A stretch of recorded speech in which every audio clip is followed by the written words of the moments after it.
Salamlar hər kəsə, mən Fuad və hal-hazırda Avropanın ən qədim ticarət və liman şəhərlərindən biri olan gözəl Gent şəhərindəyəm.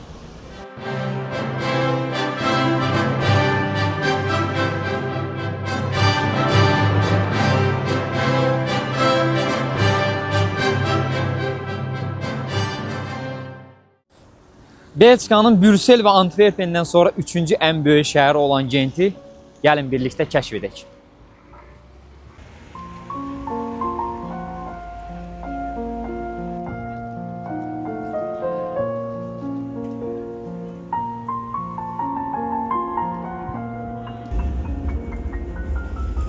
Səyahətimizə şəhərin tam mərkəzindən, Gentin ürəyi sayılan Korenmark meydanından başlayırıq. Orta əsrlərdə Avropanın ən zəngin şəhərlərindən olan Gentdə taxıl ticarəti məhz burada aparılırdı.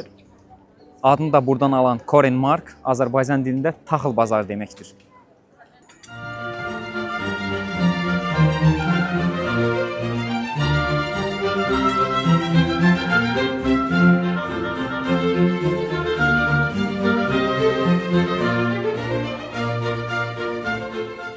Meydandakı ən məşhur binalardan biri isə Gent Poçt binasıdır. 19-cu əsrin sonlarında inşa edilən bu bina neoklassik üslubda tikilib.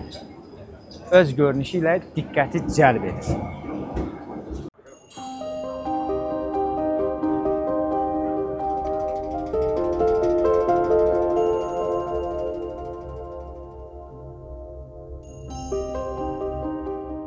Davam edirik Gentin ən məşhur mənzərələrindən birinə, müqəddəs Mikail köprüsünə gəldik. Buradan şəhərin 3 məşhur qülləsini eyni anda görə bilərik.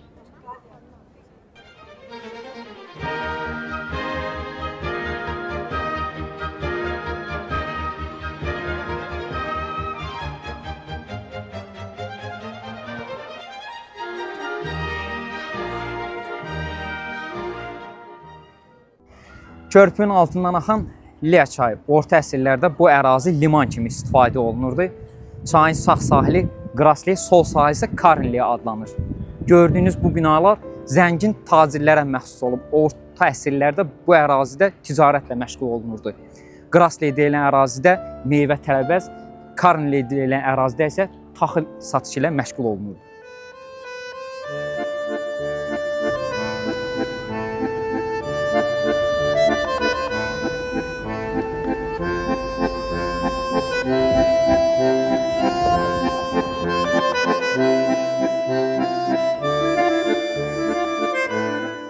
Orta əsrlərdə ticarəti ilə zəngin olan bu ərazi hal-hazırda kafe və restoranları ilə məşhurdur.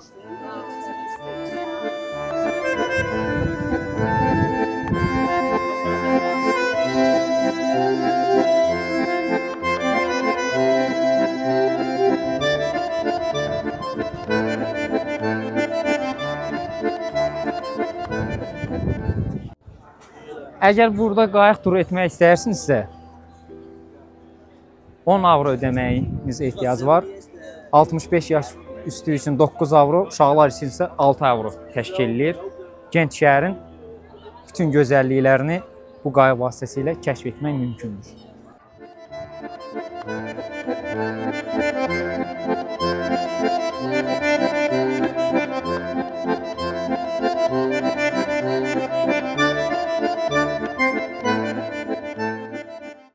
Gentin ən diqqət çəkən tikililərindən biri heç şübhəsiz ki, müqəddəs Nikolas kilsəsidir. 13-cü əsrdə inşa edilmiş bu kilsə özündə həm gotik, həm də Romanesk memarlıq üslublarının izlərini daşıyır. Maraqlısı odur ki, bu möhtəşəm tikili varlı tacirlərin dəstəyi ilə həyata keçirilmişdir. Bu şəhərin iqtisadi gücünün bir simvolu idi.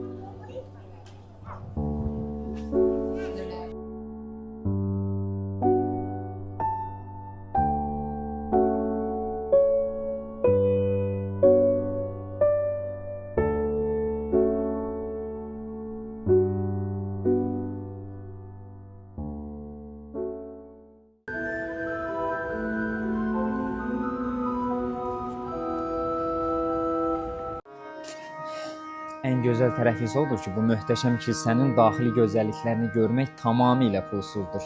Gentə yolunuz düşərsə, bu təcrübəni yaşamağı unutmayın.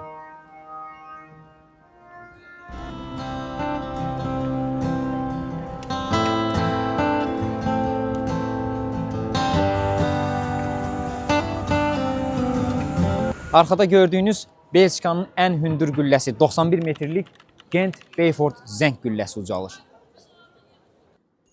Orta əsrlərdə zəngləri ilə əhalinin mühüm hadisələrdən xəbərdar edən Beaufort bu gün turistlərin ən çox ziyarət etdiyi məkanlardan biridir.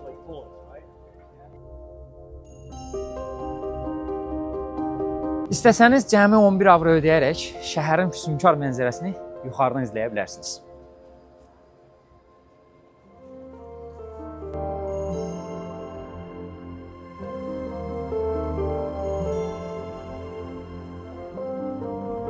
Saint-Bafin meydanı. Bu meydan iki qüllənin yerləşdiyi Beaufort zəng qülləsi və Bavo katedralının yerləşdiyi tam mərkəzdə yerləşir.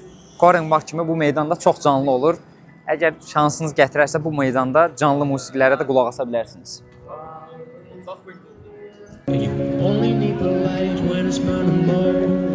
Only miss the sun when it starts to snow. Only know your lover when you let her go.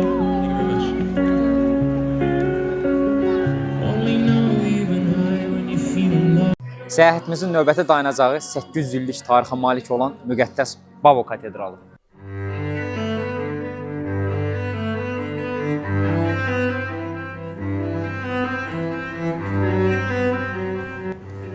Tarix boyu bir çox mühüm hadisələrə şahidlik etmiş bu məkan, məsələn Roma İmperatoru 5-ci kralın vaftiz olunduğu yerdir.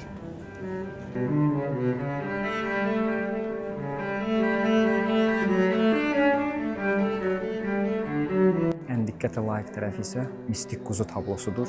Bu əsəri görməkdən ötürü xüsusi bölməyə daxil olmaq lazımdır və giriş haqqı 12 avro tələb olunur.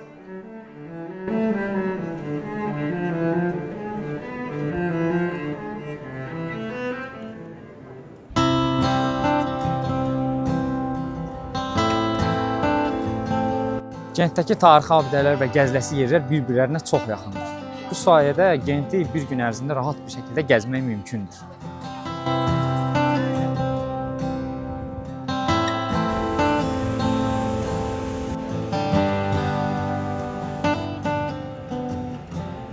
Səyahətimizə biraz fərqli istiqamət verək, Gentin tarix küçələrindən fərqli olaraq rəngarəng divar rəsmləri ilə bəzədilmiş qrafiti küçəsi.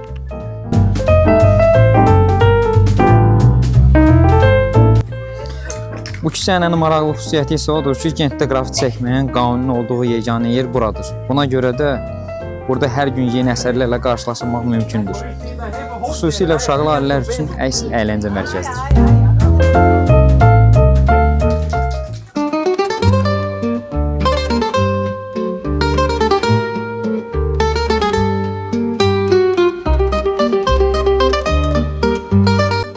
Patersol məhəlləsinin düz yanında yerləşən Vrıjdemark meydanındayım. Bu Gentin ən qədim və tarix meydanlarından biridir. Meydanın adı Flamanca Cümə Bazarı deməkdir. Bu ad təsadüfi deyil, çünki 1199-cu ildən bəri hər cümə burada bazar təşkil olunur.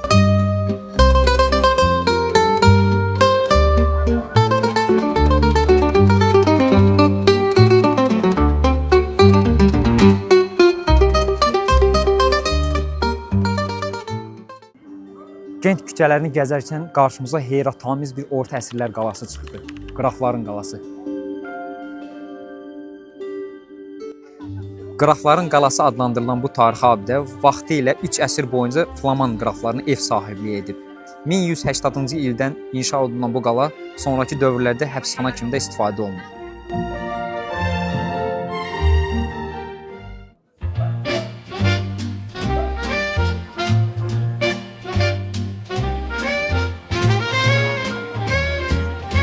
Qrafların qalasından bir neçə dəqiqəlik yol getdikdən sonra Gentə daha da heyranlığımızı artıracaq Patersola çatdıq.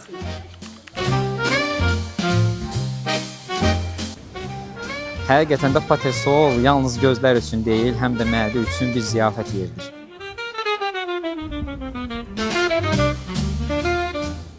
Beləliklə Gent tarixi turumuzu tamamladıq. Məndən arxada yeni və köhnə üslubu özündə birləşdirən şəhər bələdiyyə binasını görürsünüz.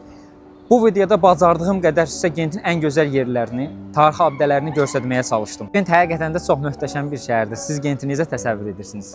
Şərh bölməsində şərhlərinizi gözləyirəm. Əgər videonu bəyəndinizsə kanala abunə olmağı, videonu like etməyi unutmayın. Bir sonraki videoda görüşmək ümidi ilə.